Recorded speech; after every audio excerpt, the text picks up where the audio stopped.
Hey, yeah, you know what time it is. Turf and Talk, straight from the DMV, baby. Jason and Tara J, let's get it. We from the city where the traffic don't sleep. DC lights glow, Maryland deep. Virginia riding heavy, keep that talk on lock. From the field to the mic, yeah, we turf and talk. Sports in the streets, that's the vibe we live. Community strong, got the game to give. Jason got the playbook, always on the chart. And Tanara J, she gon' spark that heart. DMV, we reppin' real, no fake. Turf and talk, yeah, we raise that stake. From the U Street nights to the Beltway scenes, we talking dreams, hustle, and home team means. Turf and talk, right from the block. Jason and Tanara J, we don't stop. Turf and talk, yeah, we move that crowd. DMV, stand up, say it loud. Welcome to Turf Talk. My name is Jason Ford. With Tanara J. And we are going to be talking, and we're introducing a new show, Turf Talk. This show is all about not only football, but all the different things and entertainment and things that we're experiencing. Also, we're going to highlight businesses in our area. We want to make sure that the people that are surrounding us are understanding that we appreciate them and all the things that they do. We want to highlight all of your services as well. The first thing we want to do to start off is to first talk about the game in Spain with the Miami Dolphins beating the Washington Commanders, I believe 13-16 in a very, very close field goal oriented game. It came down to, a overtime field goal for those Dolphins to seal the deal. And we want our expert commander correspondent, Miss Tanar, TJ, to tell us how she feels. What is the direction of the Commanders? Do Commander fans feel that the direction of the team, the direction of where the team is taking Jayden Daniels, and just their feelings in general about this year? We understand it's been a very trying year, and we understand that there are a lot of fan bases out there that don't really get to celebrate the way they want to celebrate. But I will say this to my Commander fans. You guys had an excellent run last year, to be fair. Last year, you guys had an excellent run. Okay, it was last year, but it was the NFC title game, I think. NFC title game. I mean, you lost to the Super Bowl champions, which is not something to be ashamed about. Right. So what are your feelings? And as you go to your games, because you are a season ticket holder, what is your feelings about the team, and how do you feel like this team going forward with not only the roster but their franchise quarterback? What do you want to see? What do you want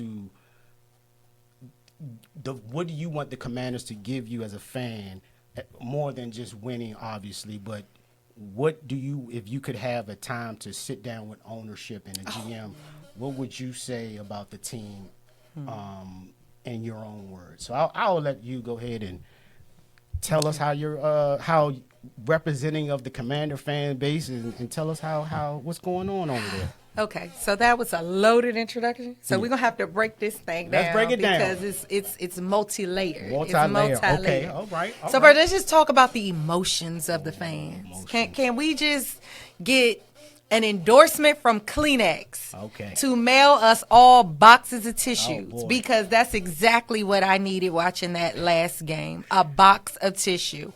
Honey, what is going on? Okay, so it was such a loaded question. Let's just start with the obvious, which is the kicker, who has now received his freedom papers. We gave him his release. Okay, so you released the kicker. Now, yes. Now, I will say this. As a 49er fan, we understand what it feels like. And I know every 49er fan is watching like, oh, my God, please don't relive this. We've moved on. Jake Moody, Don't get me started with who we picked up, okay? Because Washington teams have a habit of trying to get that old thing back, meaning going back to get washed up folks who once had a name. Because you remember DC was set on fire when we got Michael Jordan, right? I remember that, yes. You remember that? We got the Wizards, yes. Yes. The Wizards got Michael Jordan. Yes. And we didn't get Michael Jordan. No, we did not get the Chicago Bulls Michael Jordan. What we got was the 40-something-year-old guy that really was done and washed. Yeah. And so history has repeated itself because we picked up what you all threw away. Yeah, but at least Jayden, at least he's young. That's all I got. That's all I got. That's all you got. That's all I got. Yeah. I have nothing else. So y'all have to forgive me because I don't remember our kicker's name prior to the last kicker. I just remembered the characteristics about him, and he had OCD, right? I'm going to look him up while you talk. And I miss him. Wow. That's deep. I don't understand why history keeps repeating itself with going to get in the spirit of going to get the old thing back. If we're going to go get old things back, go get Odell. Okay. Go get Odell. Why not? I think he still got juice left in the battery. Right. I think as far as the personal dramas that once surrounded his brand, I think he's done some due diligence on cleaning up the I won't say his image was derogatory, but I think he had a lot of controversy surrounding his behavior in the locker room, surrounding behavior outside of the locker room. That kicker you were talking about was Joey Sly, too. Yes. Yep. Shout out. We miss you. But I think would be a great addition to the offense, which we need. I think it would give Jayden another person to look, because he has his favorites. JD does have his favorites, but I think we could throw Odell in there to be another one of his favorites. And I think it wouldn't be a bad addition to the team. I think, because we need help. Yeah, so, I mean, what do you, I guess, is there something you would like to see Jayden Daniels doing a little bit more? Like when I see Jayden Daniels, his frame already looks kind of, so are we talking about Jayden physically? Yes. Okay, so physically, I think JD is fine. I don't want him to add any additional weight. That's interesting. I think I think the additional weight that he put on, he's filled out. Okay. Per se, as far as speed and agility this year. Okay. So the weight was good as far as protecting him from hits, but I don't recommend he bulk up anymore. Okay. I think becoming bigger would slow him down. Right. My wish for Jayden is that Jayden would sit down for the rest of the season. Oh, yes. And the reason why I feel that way is because I think that OC kicker. Okay. That threw me off. But I think that JD needs to protect himself. I don't think Jayden has any protection. We don't have a defense. There isn't anybody to block. I think it would just be irresponsible, as it was prior to the reason why he's not playing right now, how he got injured. And I think they just need to sit him down, concentrate on building a team around him that is going to protect our asset. Okay. And I think honestly, leadership needs to concentrate on building the team around our franchise quarterback. Like, duh. Okay. So the concentration needs to be, I don't think as an organization we really need to concentrate on winning a whole bunch of more games. Right. The season is pretty much done with. I don't think, we're done. So play how you can play with what we have. Okay. And concentrate on building the rest. Okay, so let me ask you something. I'm looking at Jayden Daniels' height and weight right now. He's, 6'1", about 210. Okay. Okay. Colin Kaepernick, would you say he was slow? No. Okay. I don't think Colin Kaepernick was about 225. Okay. I think.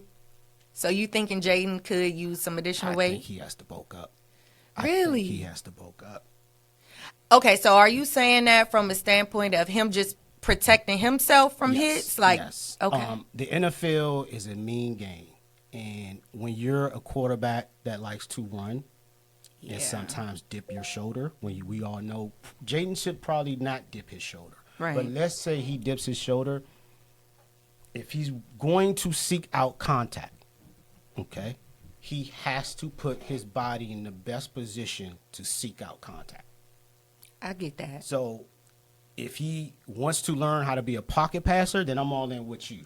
Okay. If he wants to learn he how have to stick get rid of the move ball at- fast and not take hits and, get down when he's supposed to get down, Yeah. cool. But the first time, and I noticed this with not only him, to not, I don't want to make it seem like we poo-pooing on Jayden, but with Jackson Dart. These young quarterbacks want to dip their shoulder and attack. Yeah. And if you do that, you put your body at risk in the NFL for being hurt or You do. concussed. Yes. And so absolutely. this is the things that young quarterbacks have to learn within their first 3 years is not only the game and the playbook, but the body. Yeah. And understanding that you're going against other grown men who've been doing this for year after year after year and year. Yeah. And so, unfortunately, being at 210, that's just He's still a little light guys, behind. Colin Kaepernick was 225, and even he wasn't the biggest of guys Right. out there amongst his guys. Right. But 225 helped him. It's protecting him from the hits he was going to take while he was with us, and honestly, I think it worked out for both sides. Okay. So what I would like the Commanders to do in the offseason going forward is not only just tell Jayden Daniels to bulk up, but go find a running back.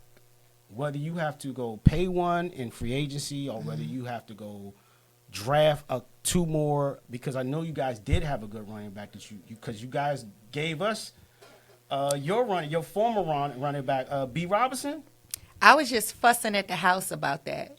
I was just fussing in the house about how I think we were talking about DQ and how he has his favorites. Yes. And I was just fussing about how they let B-Rob go, and now he's a superstar for y'all.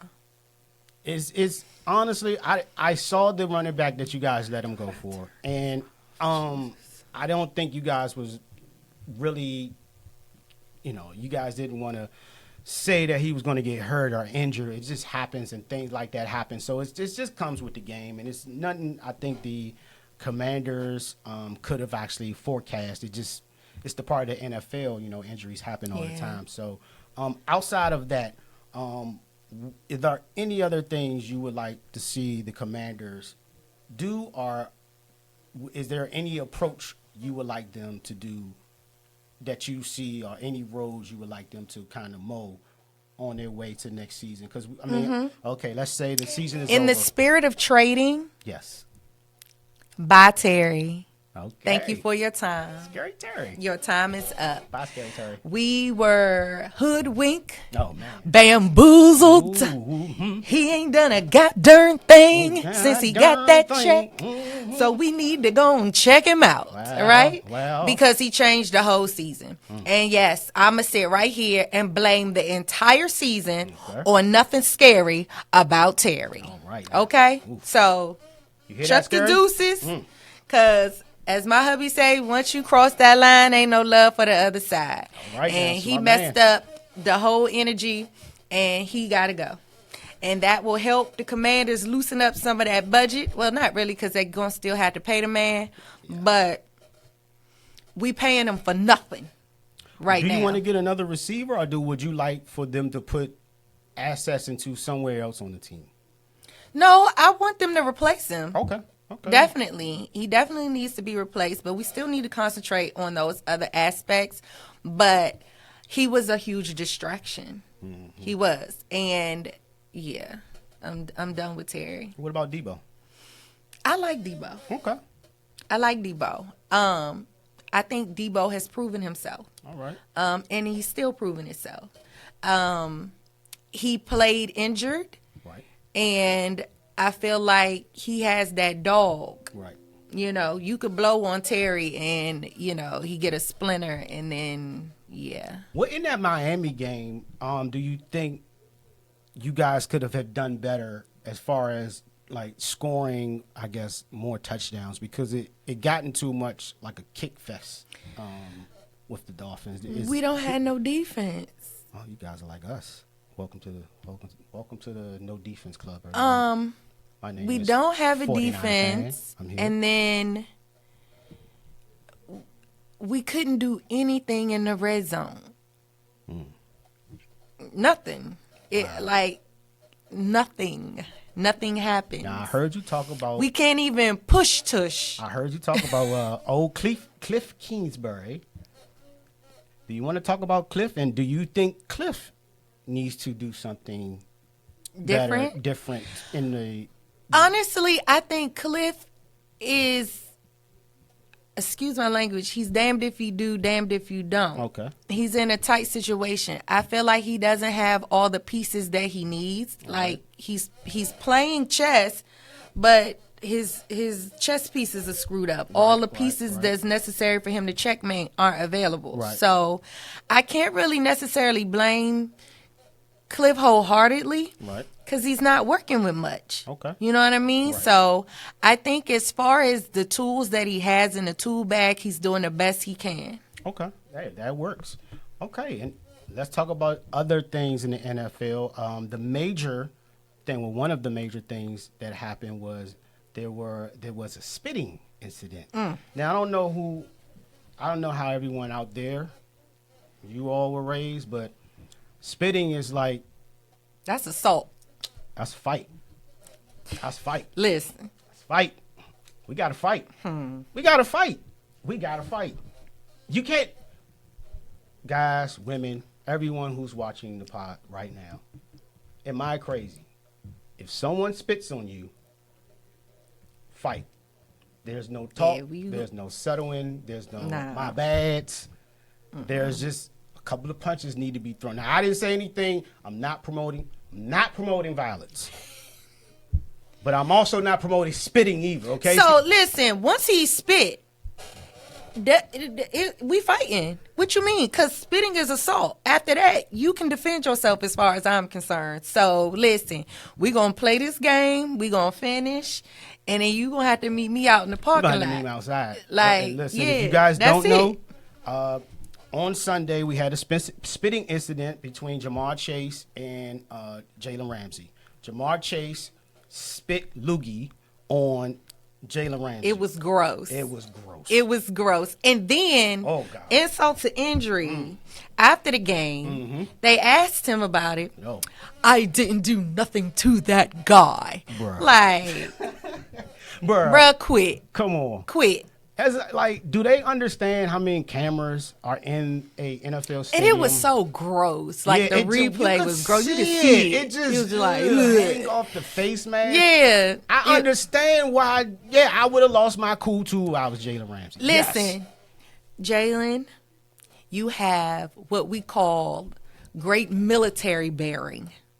To keep your composure the way that you did, was some impeccable, like, self-control. Very much. If we looked up in the dictionary self-control, it should have been your face.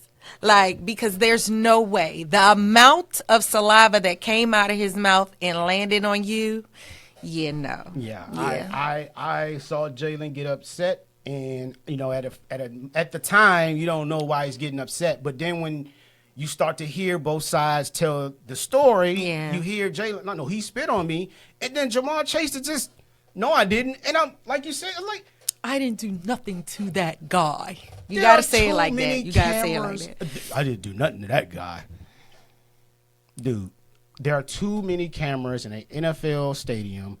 It's almost like going to a casino and I think you're going to act up. You're not. There are too many cameras in these stadiums, whether you're in an NFL stadium, a basketball arena, a baseball field. If you're in a professional sport, I can promise you, they got 1 million cameras in there. Hockey, if it's professional and they got millions of dollars on the line, I can promise you, if they're in an arena, they got cameras. It changed. It really, that moment, and listen, I know that professional sports players, actors, actresses, they are human. Yeah. Like the rest of us. And they make poor choices, they make mistakes. And oftentimes we look to these people as benchmarks for humanity, and we just have a different, we expect more. Exactly. We expect more. And I followed Jamar Chase football career at LSU. So he's a good player. I watched documentaries. Yeah, he's a good player. I watched when there was a documentary about him before he was drafted. And I really liked the young man as a person. Right. So when I saw that, it jolted me for me because I'm like, I didn't think this not Jamar Chase. I didn't think he was like that. Yeah, so it just goes to show, like, you have to keep in perspective the person who they are on the field is the person that you're privy to. You know what I mean? Yeah. Like, you don't know the individual. Right. So I'll just say this to Jamar Chase. You made a poor choice. We all make mistakes. We all make poor choices in life. I hope that you took the time to reach back out to Jalen and really sincerely apologize. Yeah. And I really hope that this isn't something that follows you, but you can bounce back from it. Yeah. But apologies needed. Yeah. Yeah. But it wasn't a good look. No. And I was disappointed. Yeah. But you can bounce back. I mean, to be all serious, to be serious and all, but when this kind of thing is people get hurt in neighborhoods when things like this happen. There are unfortunate, violent things that can happen within different neighborhoods all across the world when you disrespect someone. It's just the truth of the matter. I like Tanara, TJ. You got to reach out to Jalen. You got to apologize. First of all, I believe Jamar Chase is a good guy. I do too. I believe he's a good guy. You said you saw it on the documentary. It came across as a good guy. So I'm going to take your word for it. I'm going to believe he's a good guy because when I see him on the field, he's a great player who can really do some good things. Absolutely. And he was he a captain at LSU? Was he a captain in LSU or was he not? Because I think he was one of the top dogs. He was. Okay. I think later on in the season he probably was a captain. Yeah, so I want to see him kind of clear his name. He doesn't deserve this kind of strife on his name. He's better than that. Well, for right now, yeah, he does. He does. He does. He deserves everything that comes to him because he knew better. Yes, he did. And I know his mom and daddy raised him better than that. Yeah. And I will say that his anger got the best of him in that moment. Okay. But whatever consequences come his way because of the poor choice that he made, $507,000. Pay it up. Pay it up. Pay it up. One game check and you sitting your butt down. And then the other thing is he's a father. He's a father. Yeah. And I'm pretty sure that isn't something that he would teach his child, that when you're faced with opposition or you feel an emotion of anger, no matter who it is, that you spit out your mouth. Right. I just don't. So, no. You don't get no passes. No. I don't feel sorry for you. No. But I will say that we all make poor choices. We make mistakes, and you can live to see another day. You sure can. So, Jamar, do better. Do better. Be a bigger man. Apologize. Yep. Do better. Do wrong. Okay. We move on to one of our other topics, which is the Being Eddie Murphy documentary. Now, I told my great co-host right here to watch the Eddie Murphy documentary. If you haven't watched it out there, I'll try not to tell too much and just tell just enough to maybe encourage you to watch it. Okay. So Eddie Murphy was 19 years old when he went to Saturday Night Live. Wow. I didn't know he was that young. 19 years old. Okay, he was he was carrying Saturday Night Live at a point where their biggest comics had either left or passed away. Okay. And he was one of the members that had to really carry the show on to like the Dana Harveys, the Chris Farleys, and the Chris Rocks. Oh, those legends. The legends. So he was in the middle of that transition. So Eddie Rest in peace, Chris Farley. Yes, rest in peace, Chris Farley. At 21, and I don't know if you all seen this movie. I remember seeing this movie. It's such a cool movie. 48 Hours. Anybody? You guys remember seeing I that movie? remember bits and pieces of it. We were so young. But we had no business watching that movie. No. We were so young when that came out. That was on VHS. Yeah, it was on VHS. Yes. That was on. He knocks the roll out with Nick Nolte. Okay, it's coming back to me. Okay, it's coming back. So at this time, no one really knows what Eddie's going to do. This is his first theatrical appearance in a movie. We don't know if he's going to be able to sink or swim. Okay. Throughout the filming, they're noticing that Eddie, not on purposely, but just being naturally who he is, he's without stealing shining. the scenes. He's in Eddie fashion. It's Eddie fashion. And he's not doing it to Nick Nolte to be on purpose. Yeah. It's just naturally he's the star. Yeah. And he just stole the movie. Yeah. And Jerry Bruckheimer, if you guys know Jerry Bruckheimer, he produced Bad Boys and the Bad Boy trilogy, Armageddon, a bunch of those, action movies, stuff like that in the late 2000s. Mm-hmm. Yeah. Yep. So blockbusters. That's what we say. Yes. So Jerry Bruckheimer sees this and is like, "Yo, this dude can carry this movie I've been writing about Beverly Hills." So that's when Beverly Hills Cop. There we go. Okay. So Beverly Hills Cop comes out and he tears it up in that. Yeah. And he tears it up so much that Paramount runs to Jerry Bruckheimer's desk and says, "We need another one as soon as possible." Oh, wow. So that's how Jerry Bruckheimer didn't know they was going to get a sequel. Oh, wow. Okay. Okay. And see, I got to go home and watch it because the next Beverly Hills Cops did so good. Part 2, the people who did 48 Hours said, "No, we want a sequel now." Oh, wow. So that's how that came about. Got another 48 Hours. I gotta go. I gotta watch this, y'all. I didn't do my homework. It's all right. It's all right. Listen, but everyone out there has homework now. Wesley, you have homework. Hubby, you got homework. Everybody, men, women, you're out there in the ether world. You all have homework. If you didn't see it, it's on Netflix. Go watch it, y'all. Go watch it. It's a good documentary. It's something you got to catch. It is very, very, very, very awesome. It really, really showcases Eddie Murphy and who he was as a legend. Well, I'm watching it for the stories for Charlie. Okay, because that's who. Listen, out of the Murphy brothers, Charlie was my favorite. Just letting it be known. Yeah, I love Charlie went to the Navy. Murphy. I didn't know that either. I love Charlie's storytelling. Charlie Murphy could tell a story like nobody else's business. You hear me? So I am excited to watch the documentary. I like Eddie too.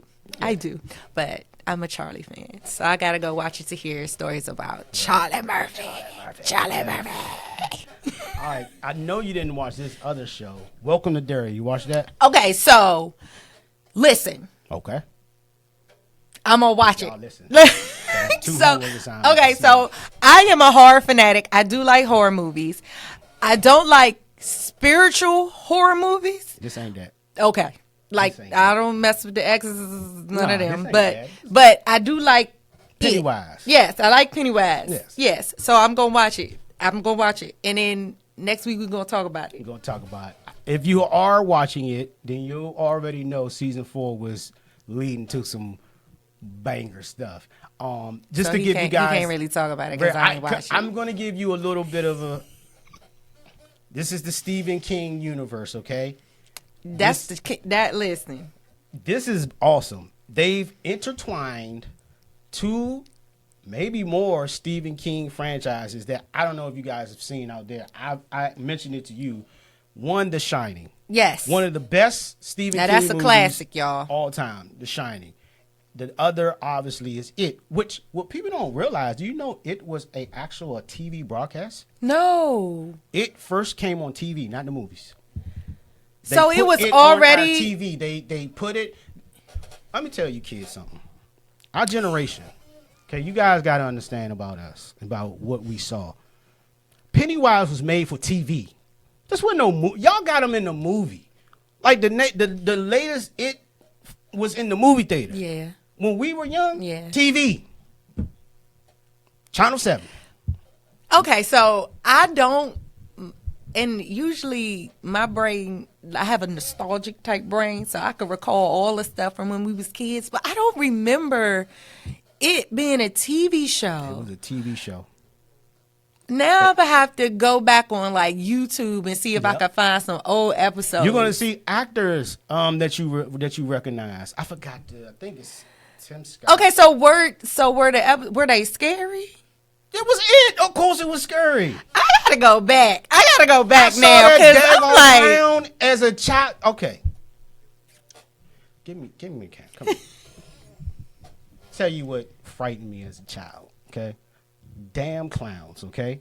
oh my gosh. And my mother will let you guys know when I was a kid, there was this damn clown painting that she put in my room that gave me nightmares. And you know painting? What? A damn painting of a clown in my room that looked like it was staring at me. Wait, by the way, I had just saw it on national television. Hold on. Did Mom know that you were afraid of clowns? She figured it out when she had to come in my room and sleep with me. Okay.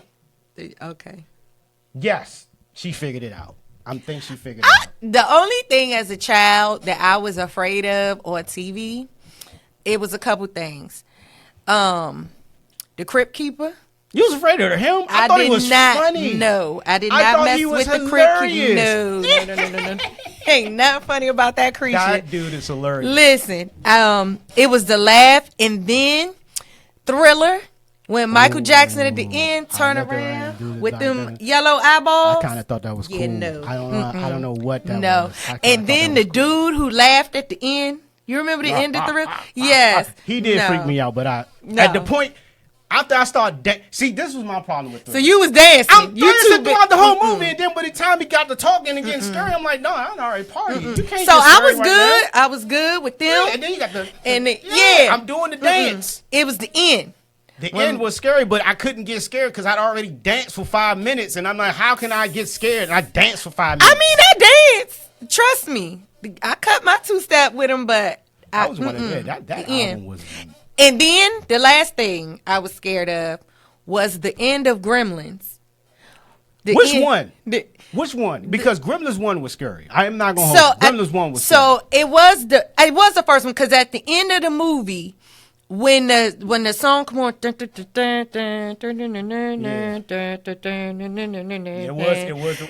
And then the voiceover, and he be like, if something is wrong with your washing machine or your something, and then it might be a gremlin in your man. When something broke, listen, that thing traumatized me. If anything broke in the house, I'm like looking. Like, mommy, there's a gremlin in there. Like, really? That thing did something to me. But you know who I loved? Who? Gizmo. That's what I'm trying to think. I had my own stuffed Gizmo. I think everybody wanted a Gizmo. And I left him on the train. Oh, no. My grandma used to work for the Department of Commerce, and I used to ride the train with her. And I would take Gizmo with me everywhere I went. And I took Gizmo with me. Gizmo. And I left him on the train, and it was so sad. Can you imagine a movie where the little girl standing outside in the train? Yeah, and you know the doors close fast, right? And so the doors closed, and I had my stuff. I'm like, Grandma, I love Gizmo. And the train took off, and Gizmo was sitting on the seat, and I just watched my Gizmo just ride. Yeah. So you think someone fed him after midnight? I hope they did. I actually hope they did because you can't give him chicken. Yeah, you can't give him chicken and you can't put water on him. Nope. So I hope they fed him chicken and I hope he turned into a gremlin on him. Yes. Because I lost my Gizmo. That's what happens with gremlins. So my scary movies, it was probably number 2. Number 1 was the first Nightmare on Elm Street. Holy moly. Yeah, that was scary. Holy Yeah. moly. Let me That tell you was something. scary. And this is for my older brother, Melvin. This is for you. Melvin, what Let you me do let to me Jason? let me tell you. I'm going to tell you the story. I want y'all to all. This is story time now. We're doing story time. We're telling our traumatic moments. Okay. Okay, and horror movies. Okay. So my older brother is probably between 14 and 16. I don't know the direct age. Okay. Between 14 and 16, he's having a birthday party. All right. Okay. He has his friends over. They just rented the Nightmare on Elm Street Part 2. Okay. Okay. I am naive. Okay. I don't really remember anyone telling me, you probably don't want to watch this. But they popped the movie in. Are you hanging with the big bro? and I'm the hanging crew? with the bro. I'm cool. Yeah, I'm good to go. The school bus picks up the kids. Okay. Okay? Everyone driving, la, la, la, la, la, la, la. And all of a sudden, the hand up front at the friend start turning from a hand to the daggone glove, and then they go out of the real world into some the sleep world, the and dream then they world. hop off a cliff, and all of a sudden, a bus is on just little slab of rock, and on each side It's teetering. and the bus driver is who? Freddy Krueger. Freddy effing Krueger. Now, ladies and gentlemen, I am a child and I have to go to school. The next day, I was going to say you gotta go to school. I gotta get on that bus. So how was your? It wasn't good. Wait, no. Did you go to sleep that night? Did I? I probably did, but I probably had a nightmare. I gotta, we're gonna talk to Irene about that. But school, the couple of bus rides for that first week was, it played them. When I was young, Bridges also did the same. For some strange reason, freaking Bridges would freak me out. Bridges. Oh, Bridges, you right. I'm like, Bridges, is that a movie? You talking about a bridge. I'm talking about a bridge. And if some of y'all know, if you lived in the DMV area, you know about Colonial Beach. Yes. Yeah. That damn bridge. Before now they got a new one now, and it's a lot better. But before, it was an old little straight up in the air.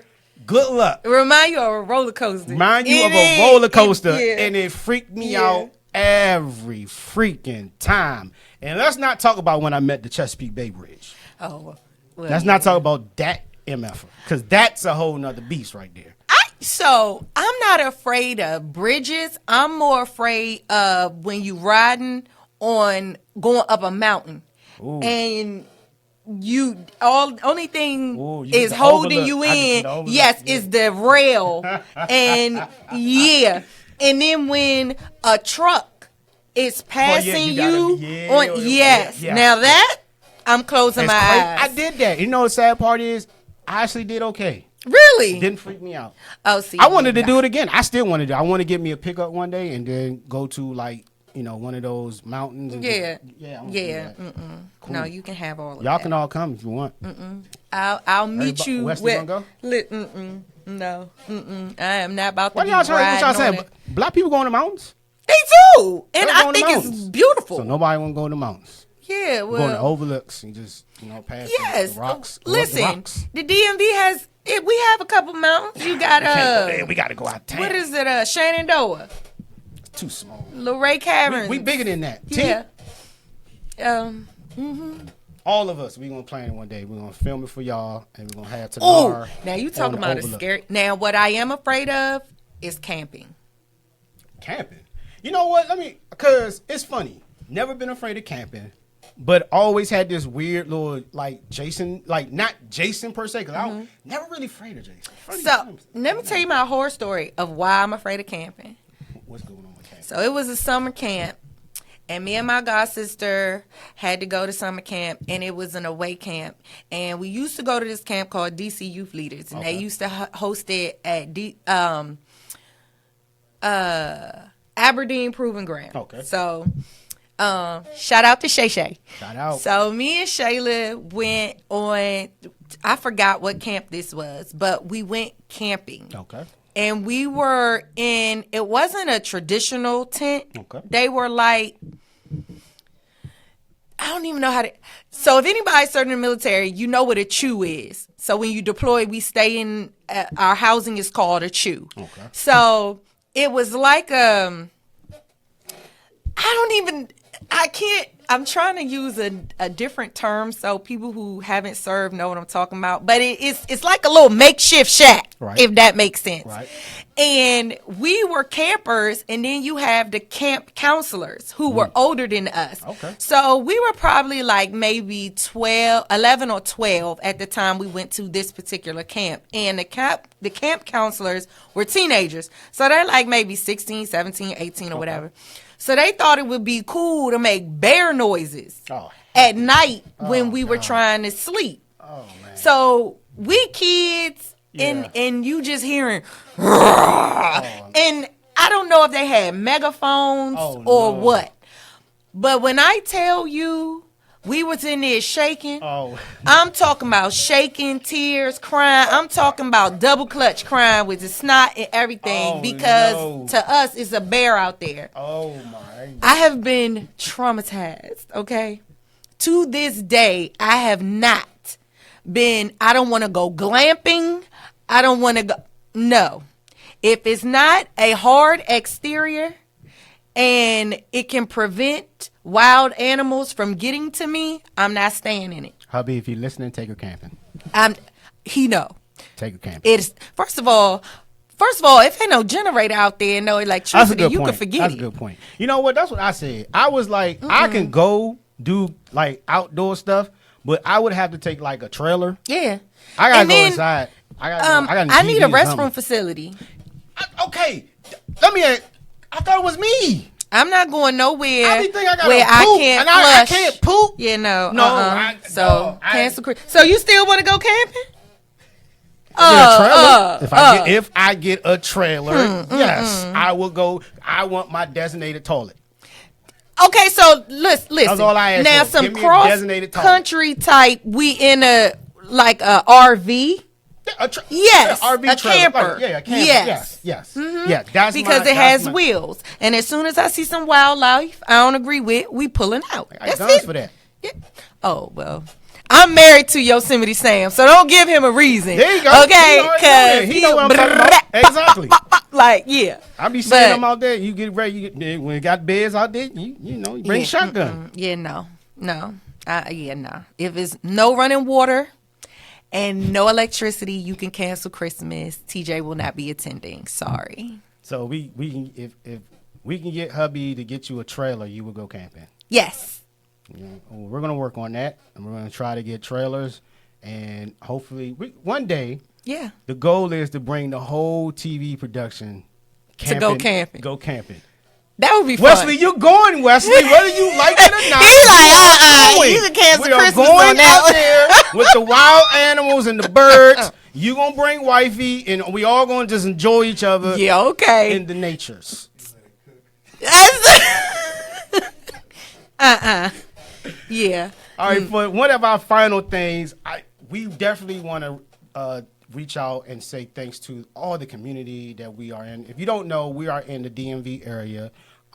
We have a lot of local businesses. I mean, so many local businesses. They do a lot of things outside of just, the regular day-to-day business functions. They also reach out to small podcasts like us for, just putting them out there, giving them, some kind of word of a mouth to us to spread to you guys. So we have a couple of places in mind in the local area that we were thinking about, just shedding some light on. Do you want me to go first, or I'll let you lead. Okay, so the first place I want to bring up is the Humanitarian Society for Charles County. The Humanitarian Society for Charles County is a compassionate shelter. They house more than 2,000 animals. They house cats and dogs.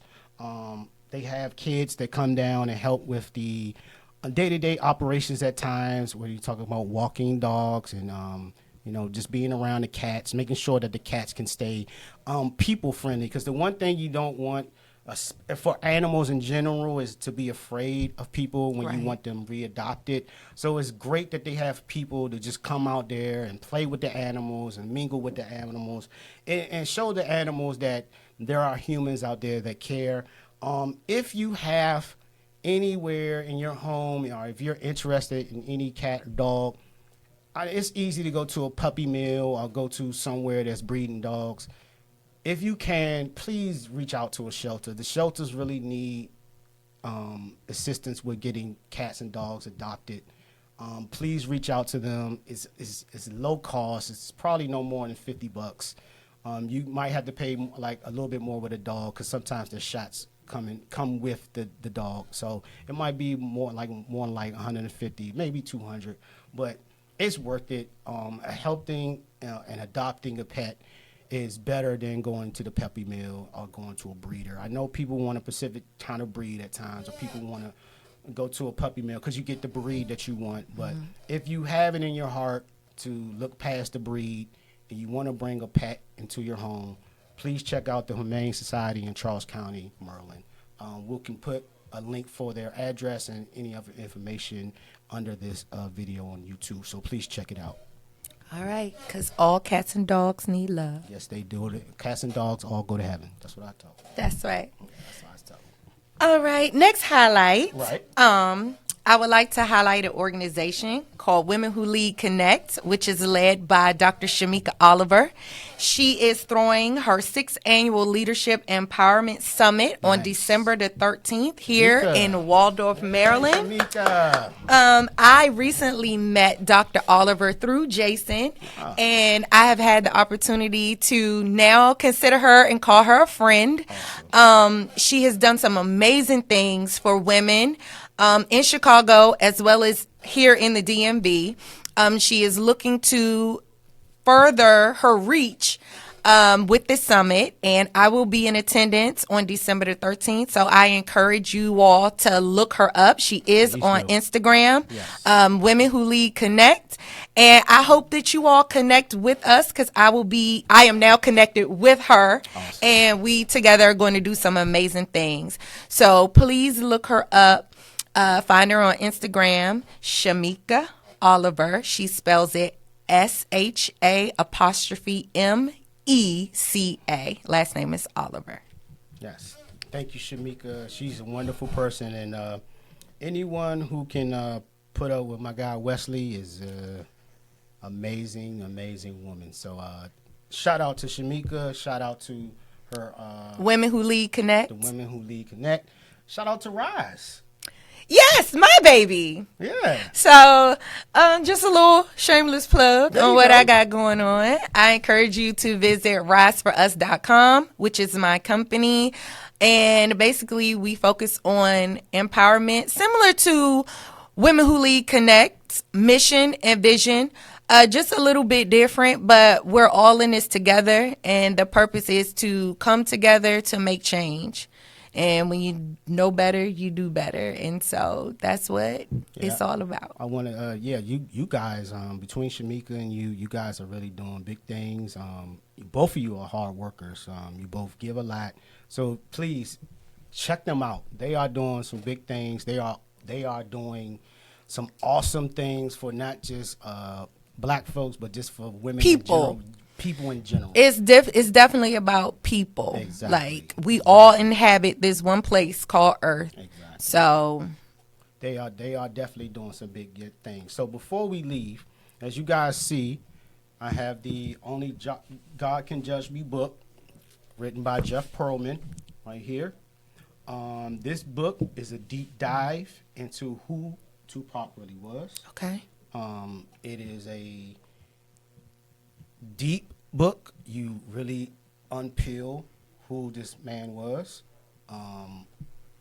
He was not a thug, but he did come up in a lot of thuggish environments, which is kind of amazing that he didn't reform into a thug. But it's just the Gemini in him, the good and the bad, the yin and the yang. So Tupac was such a... We were never, I don't think we're never. I think he was so misunderstood. He was, but he wasn't. And that's what this book showcases. That's the interesting thing. He was misunderstood, but he wasn't. He was. I think he was understood to the folks who did their due diligence to be purposeful to understand who he was. That's true. But I will say, just a perception to the masses. Yes. He was misunderstood. Yes. There was definitely, I would say, Tupac was multifaceted, and he lived his different. I'm gonna say to pass away at 25. Yep. The man lived multiple lives. He sure did. And so he can't be summed up. Right. And so to those who would take the time to care, to understand who he was as a person, will come away with a lot of wisdom. Yes. Will come away with wisdom. I think he was, the world wasn't ready for him. Yes. The world wasn't ready for him, and he was ahead of his time. Definitely. He was a cautionary tale, but yet a tale of that you get great pride to hear someone young come out of the poverty that he came from to go on and act and do great music. And I just think he was if there was one word that you had to use, I would say authentic.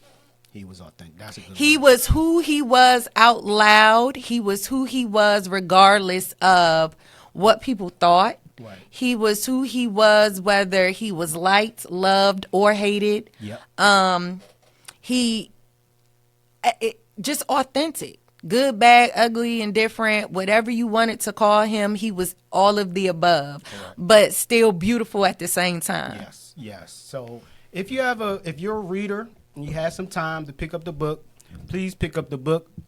It's a real good read. I finished the book within 2 weeks, so it's not a complicated read. It's about 500 pages maybe. It's not a real deep read. So if you have some time, you want to go to read, please pick up the Only God Can Judge Me by Jeff Pearlman. Great book.